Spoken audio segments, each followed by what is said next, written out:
Comment pensent et agissent les riches? Cette vidéo est la 6e vidéo d'une mini-série qui a débuté lundi. Si tu n'as pas regardé les vidéos précédentes, c'est-à-dire les vidéos de lundi, de mardi, de mercredi, de jeudi et de vendredi, je vais l'afficher ici, soit ici, afin que tu puisses d'abord aller les regarder et ensuite revenir sur celle-ci pour la regarder jusqu'au bout. Dans cette vidéo, je vais te partager 3 autres modes de pensée des riches pour que toi également, tu puisses, Inch'Allah, devenir riche ultérieurement. Je t'invite donc à rester jusqu'au bout de la vidéo parce que dans cette vidéo, je vais te partager des modes de pensée pour que tu puisses penser comme un riche.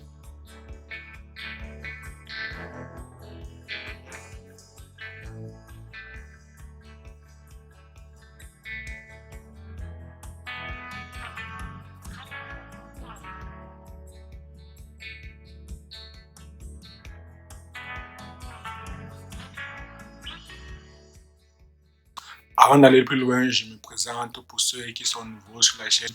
Moi, c'est Robini Tane, créateur de cette chaîne Noblesse Afrique qui a pour ambition de rendre à l'Afrique ses lettres de noblesse, c'est-à-dire de contribuer au développement du continent. Ceci ne pourra se faire qu'en ayant un grand pouvoir économique, c'est-à-dire que chacun d'entre nous, chaque Africain devrait d'abord atteindre la liberté financière et ensuite devenir riche afin d'aider le continent. C'est la raison pour laquelle je te partage les tips, les secrets, les astuces des entrepreneurs à succès que moi-même j'implémente quotidiennement car je suis convaincu que le succès ou bien la richesse ou bien la réussite laisse des traces. Alors si tout cela t'intéresse, tu as 2 choses à faire. La première, va dans la barre de description et télécharge gratuitement les 2 e-books que j'ai écrits. Et la deuxième, abonne-toi et active la cloche pour ne jamais rater nos prochaines vidéos. Maintenant que tu connais tes devoirs, entrons réellement dans le vif du sujet. Le premier mode de pensée qui différencie les riches, c'est-à-dire ceux qui ont un mindset des riches, et les pauvres, c'est-à-dire ceux qui ont un mindset de pauvres, c'est au niveau de la perception de ce que c'est que la richesse.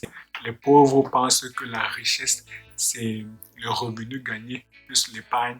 Pourtant, les riches pensent que la richesse, c'est le bénéfice net plus la valeur de l'actif. Donc, je vais expliquer ces 2 perceptions de la richesse.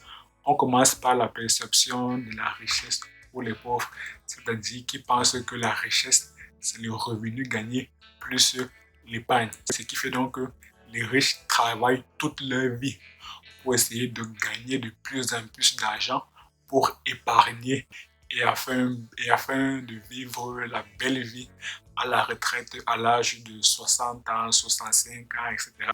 Donc, ils travaillent toute leur vie.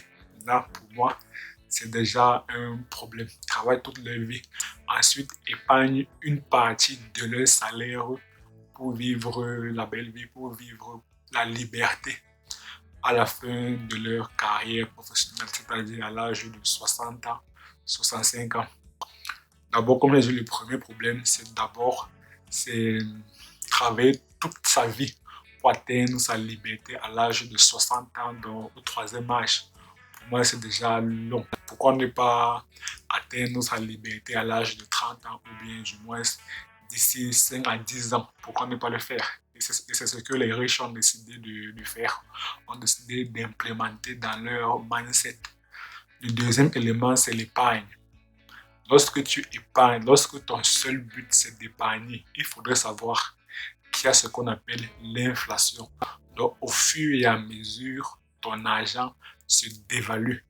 Donc, si nous sommes en 2022, si en 2022, disons, tu as épargné par exemple 10 000 euros, avec l'inflation, si l'inflation est par exemple de 10%, ce qui fait que ton argent, tes 10 000 euros, perdent 10% de sa valeur. Cela signifie que tu as perdu, on va faire 10% fois 10 000, ça fait 1 000 euros. Donc ça fait qu'en 2023, ton argent, les 10 000 euros que tu as épargnés, ne vaudront que 9 000 euros. Donc ce que tu étais prêt à payer en 2022 avec 10 000 euros, tu ne pourras plus le payer en 2023 avec les 9 000 euros. Là, je vois que c'est un très, très gros problème. Raison pour laquelle la bonne perception de la richesse, c'est selon laquelle c'est le mindset des riches, c'est ce que les riches adoptent. C'est la richesse, c'est le bénéfice net plus la valeur de l'actif. Le bénéfice net, lui, il est défini par le nombre d'unités vendues fois le bénéfice net par unité. Et c'est donc là la loi de l'impact qui stipule que pour avoir des millions de dollars ou bien d'euros ou bien de francs CFA, il faudrait toucher de plus en plus de personnes. La seconde composante de l'équation de la richesse, comme j'ai dit, richesse égale à bénéfice net soit la valeur de l'actif. La seconde composante, c'est la valeur de l'actif qui lui est déterminée par toujours le bénéfice net soit le coefficient multiplicateur de l'industrie, c'est-à-dire le coefficient de multiplication de la valeur de l'actif. C'est la raison pour laquelle les riches essayent d'acheter des actifs ou bien de créer des actifs qui plus tard vont augmenter la valeur. Le deuxième élément qui différencie le mindset des riches et le mindset des pauvres, c'est que les riches n'ont aucun mal à vendre et à se vendre. Pourtant, les pauvres voient la vente d'un mauvais œil. Ils jugent, ils assimilent la vente à de la manipulation. En fait, les riches, pour eux, c'est normal, c'est même bien, c'est même indispensable de se vendre parce que les riches, ce sont des producteurs. Donc, c'est comme si tu as un bien et c'est normal que tu essayes d'écouler ce bien. Tu as une solution, c'est normal que tu essayes de présenter ta solution au maximum de personnes. Tu les présentes ça comme étant la solution. Raison pour laquelle tu uses de toutes les stratégies, de toutes les techniques de vente pour persuader les consommateurs de venir acheter ton produit, acheter ta solution qui va répondre à leurs besoins. Donc la vente ici est indispensable pour les riches et c'est normal. Les pauvres qui voient la vente d'un mauvais œil, qui considèrent la vente comme de la manipulation, oui, peut-être. Peut-être c'est de la manipulation. Supposons même que c'est de la manipulation. Mais il n'y a aucun mal à cela parce que tout le monde vend. Même les riches vendent. Aliko Dangote, il vend. Il a son usine de ciment. Il vend le ciment à ceux qui désirent construire des immeubles.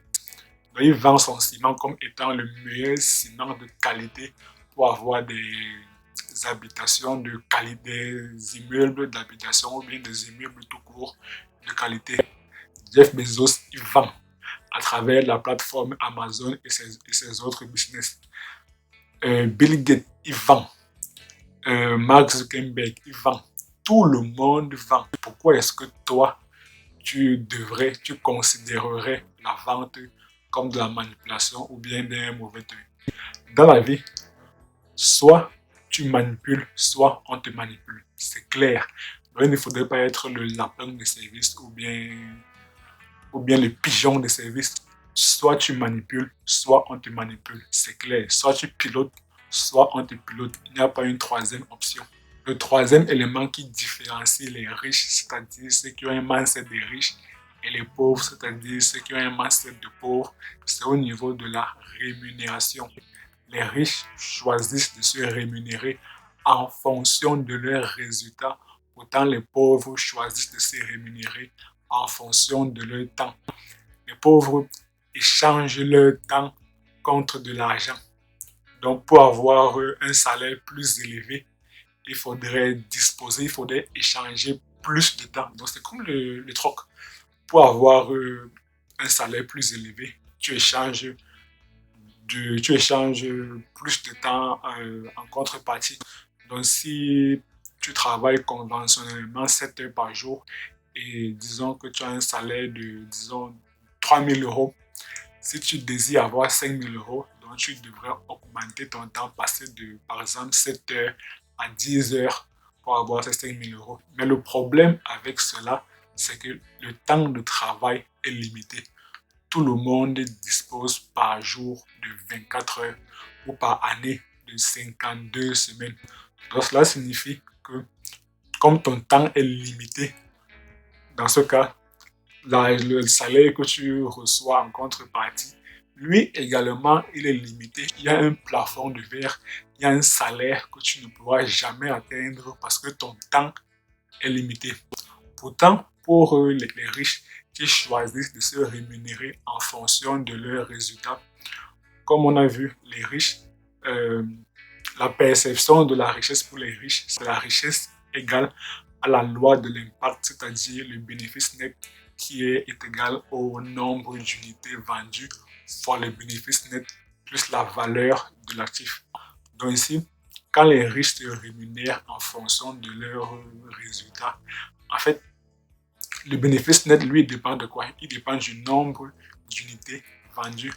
En théorie, étant donné que la population mondiale, c'est autour de un peu plus de 7 milliards de personnes, donc en théorie, ils peuvent proposer leurs services à 7 milliards de personnes, ce qui est largement supérieur à 24 heures par jour.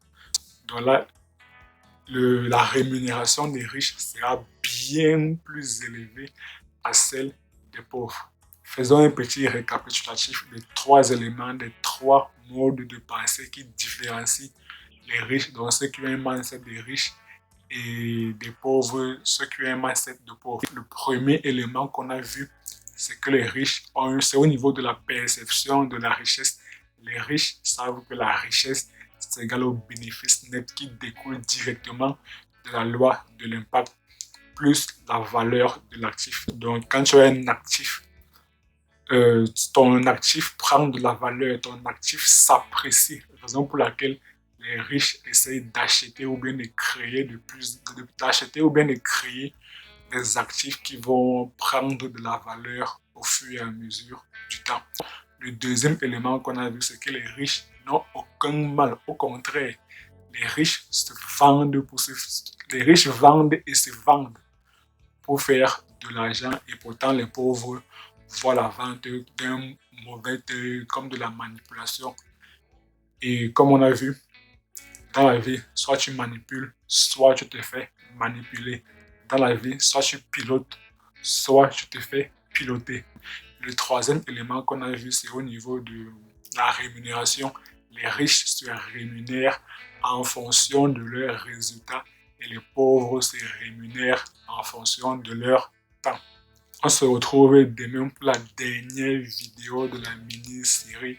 Demain, je vais te partager encore trois éléments, trois modes de pensée des riches. Je t'invite donc à t'abonner et activer la cloche pour ne pas rater cette vidéo et en général pour ne pas rater les prochaines vidéos de la chaîne. Si tu as aimé la vidéo, je t'invite à me mettre un pouce bleu, à t'abonner et activer la cloche pour ne jamais rater nos prochaines vidéos et publications. Je t'invite également à partager cette vidéo au maximum de personnes afin qu'elles puissent savoir comment penser comme un riche ou bien comment pensent les riches. Dis-moi également dans la barre de commentaires, est-ce que tu as le mindset des riches ou bien tu as le mindset des pauvres? Je reformule. Dis-moi en toute humilité, est-ce que tu penses comme un riche ou bien est-ce que tu penses comme un pauvre? Et comme d'habitude, on se quitte avec une citation, mais cette fois-ci du docteur Claudel Noubissier. Et à très bientôt sur la chaîne.